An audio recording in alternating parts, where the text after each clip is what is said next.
Hey guys, welcome back to the Wild Wrestling channel. I'm your host, Seth. Today, I'm going to be giving you guys my WWE 2025 Backlash Predictions. So let's hop right into the video. Play the intro.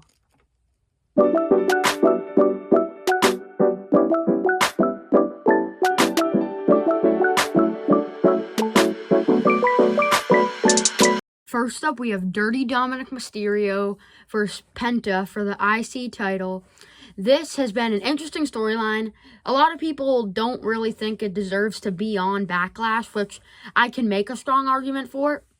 But at the same time, if we do recap things before WrestleMania, Penta was feuding with the Judgment Day a little bit. After, it amped up a little bit due to JD costing Penta, and he beat JD last week. So I know people are saying that he didn't quite earn the opportunity, but I feel like the feud and JD costing him gives him another shot at the title.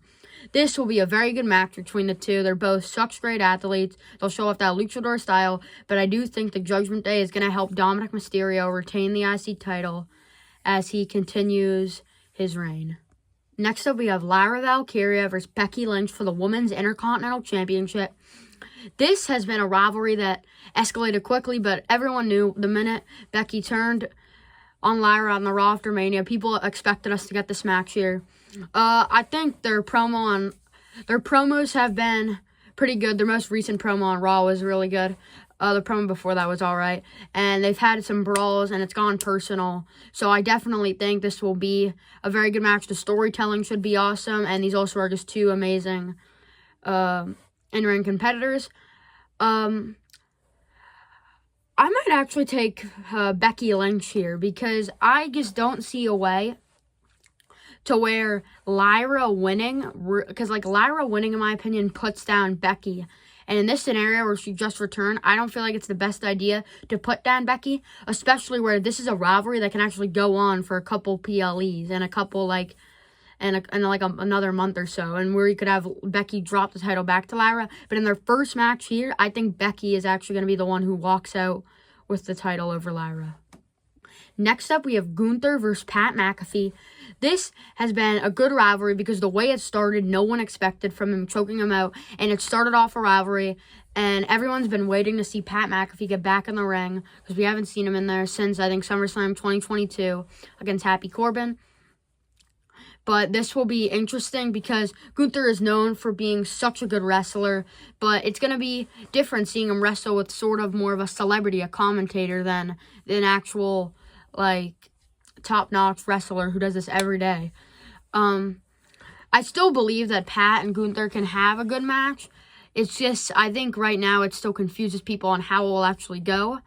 But I'm going to take Gunther to get the win. I think he's just going to destroy Pat, choke him out, and send a message to Adam Pearce, Michael Cole, by just standing tall over McAfee. Next up, we have Drew McIntyre, Damian Priest, LA Knight, and Jacob Fatu for the U.S. Championship in a Fatal 4-Way match. I expected this match once they had that brawl between all three of them because I really thought that these four men, they couldn't contain them because an episode of SmackDown. I knew they needed to put them on a PLE to really give them their chance to shine. And I think this match will just be chaotic and crazy. All four men can really have great matches. And with them being in this Fatal 4 environment, they can all just go, it will be no disqualification. They can go all throughout ringside and maybe even out of the barricade and through the whole arena, but I just think it'll be a crazy match between all of them. I'm going to take Jacob Fatu to retain. Don't know if this is really where he's going to turn on Solo or anything, but I'm still going to take him to retain the belt. But this will be, in my opinion, a potential match of the night, but we'll really just have to see what happens. And the more I'm actually thinking about it, we gotta recognize that for this pay-per-view, WWE is really putting the spotlight on the mid-card titles in my division. You can take away Gunther and Pat in the main event, but there's literally 3 mid-card titles on there, which in my opinion, most times, even when they have just a normal card, they either throw in lots of world titles or more rivalry matches. They're really giving the mid-cards a chance to showcase themselves, to where in my opinion, I don't think they always get the chance to showcase themselves here. So this is a big opportunity for them to really stand out and show why they need to always be putting them and watching them to put on cards. But I'm really hoping that's what can happen in the future of the PLEs. And finally, the main event, Randy Orton versus John Cena for the WWE Undisputed Championship. This should be a really good match between the two. It's the last time ever, as they're explaining it, between these two. Their rivalry goes on for so long. They came in at the same time.